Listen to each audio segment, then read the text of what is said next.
మొత్తం మానవ జాతి మొత్తానికి దేవుడు కావాలి, మతం కాదు, సాంప్రదాయాల ఆచారాలు కాదు, దేవుడు కావాలి. మన పెద్దలు వెతికిన దేవుడు, ప్రపంచంలో ఉన్న పెద్దలందరూ వెతికిన దేవుడు, ఆయన పేరు యేసుక్రీస్తు.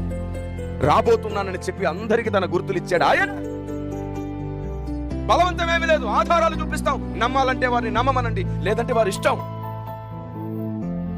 కానీ మనం మాత్రం అర్థమయ్యే వరకు ప్రేమతో చెప్పాలి. ఎవరు మతం మార్చుకోవద్దు, కులం మార్చుకోవద్దు, అందరు దేవుణ్ణి తెలుసుకోవాలి. 20 సంవత్సరాల నా సేవా అనుభవంలో 3 విషయాలు ఎక్కువ బోధించాను. 1, ఆ ఒక్క దేవుడు ఎవరో తెలుసుకో, ఆయన్ని ప్రేమించు ప్రాణంగా.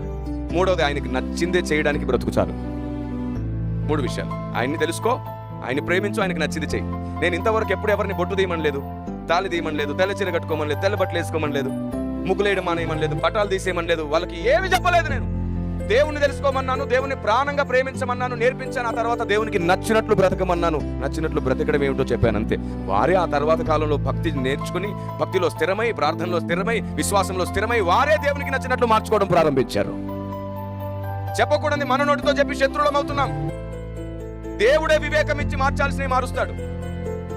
మనం ఎందుకు సిద్ధాంతాల రూపంలో వాటిని బోధించాలి? తెల్ల బట్టలు వేసుకోండి, బొట్టు తీసని, ఇవన్నీ మనం ఎందుకు చెప్పాలి?